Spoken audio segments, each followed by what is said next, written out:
Midnight horror show, suspense सत्य कथा, एक चुटकी सिंदूर। नमिता बिस्तर पर औंधी पड़ी अपने हाथ में ली हुई फोटो निहारे जा रही थी। न जाने क्या क्या वह उस फोटो को देखते हुए मन ही मन सोच रही थी और सोच सोच कर कभी हंसती, कभी गुस्सा होती, तो कभी शर्मा कर अपना सिर नीचे बिस्तर में छिपा लेती। काफी देर फोटो को निहारने के बाद उसने फोटो को अपनी बाएं बगल में ऐसे रख दिया जैसे वह कोई फोटो ना होगा, जीता जाता कोई व्यक्ति हो। वह आंखें बंद किए पड़ी थी। उसकी कई मुस्कुराने और कई शर्माने की प्रक्रिया अभी भी जारी थी। बंद आंखें और दिमाग को रिलैक्स मिलने के कारण शायद उसे नींद की झपकी आ गई थी। कमरे में एक छोटा सा बल्ब कमरे के अंधेरे को काटने की नाकाम कोशिश कर रहा था। नमिता ने नींद में ही आकाश आकाश पुकारा और कसपसाने लगी। ऐसा लग रहा था जैसे कोई नमिता के शरीर को दबाने की कोशिश कर रहा है या नमिता का सारा रस एक साथ पी जाना चाहता है। शने शने नमिता जैसे दर्द से कराने लगी। तभी वह अचानक से जोर से चीखी और उसकी आंखें जैसे फट गईं। उसने अपनी फटी हुई आंखों से कमरे की छत को देखा। छत पर उसे फोटो वाला चेहरा स्पष्ट नजर आ रहा था। नमिता ने मुस्कुराते हुए कहा, तुम आज बहुत देर कर देते हो। नमिता छत पर बनी फोटो वाले व्यक्ति की छाया अचानक से नीचे आकर नमिता के बगल में लेट गई और करवट बदलते हुए उसने नमिता को अपनी बाहों में कस लिया।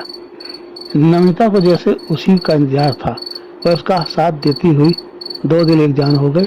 कुछ ही देर में नमिता गहरी गहरी सांसें लेती उठ बैठी। उसने देखा उसके सिरहाने वही फोटो वाले युवक की छाया फैली हुई थी। नमिता ने कहा, बड़े वो हो, बहुत तड़पाते हो। नमिता का हाथ उसके सीने पर रखा हुआ था। कब आओगे बारात लेकर? मैं अब और मिस नहीं कर सकती तुमको। कहीं किसी ने तुम्हें आते जाते हमसे मिलते जुलते देख लिया तो मेरी तो बदनामी हो जाएगी ना। अब तो बस एक चुटकी सिंदूर लेकर मेरी मांग में जब डाल दोगे तभी तुमसे मिलूंगी। हाँ। आकाश ने अपना सिर हामी मिलाते हुए अपनी स्वीकृत नमिता को दे दी और नमिता को एक बार फिर अपनी ओर खींच लिया। नमिता आकाश की ओर खींचती चली गई। रात गहराती जा रही थी। कमरे का छोटा सा बल्ब अपनी रोशनी को यौवनावस्था में ले जाते हुए और अधिक प्रकाशित होने लगा था। कमरे में नमिता के बिस्तर पर नमिता के अतिरिक्त और कोई नहीं था।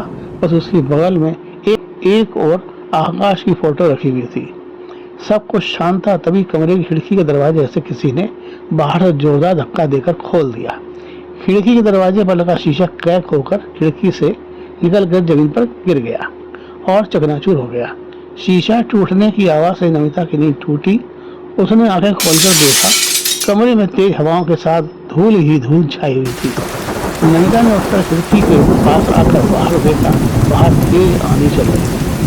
नमिता ने खिड़की का दरवाजा बंद किया और खिड़की में लगा शीशा टूट जाने की वजह से तेज आंधी और धूल कमरे में पूरी तरह ही भरती जा रही थी। ये बेमौसम की आंधी, नमिता ने अपने आप से ही कहा, पर यह शीशा कैसे टूटा? ये तो जड़ा हुआ था।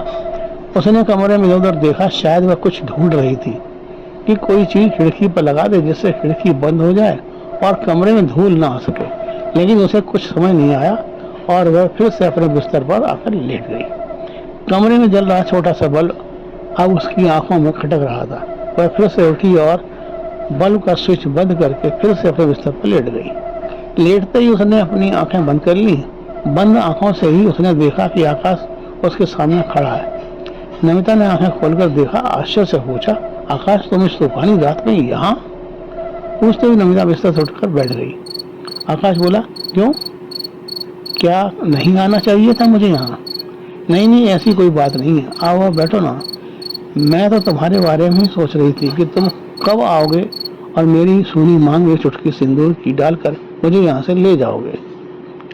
मैं लाया हूँ ना एक चुटकी सिंदूर। आओ तुम्हारी मांग सजा दो। आकाश ने अपना हाथ नमिता के सिर की ओर बढ़ाते हुए कहा। नमिता ने देखा आकाश का हाथ सिंदूर से भरा हुआ है। आकाश, तुम्हें क्या हुआ? तुम ठीक तो हो ना? आश्चर्य से नमिता ने पूछा। आकाश ने कहा, हाँ हाँ, मैं बिल्कुल ठीक हूँ। आओ पास आओ मेरे, कहीं देर ना हो जाए।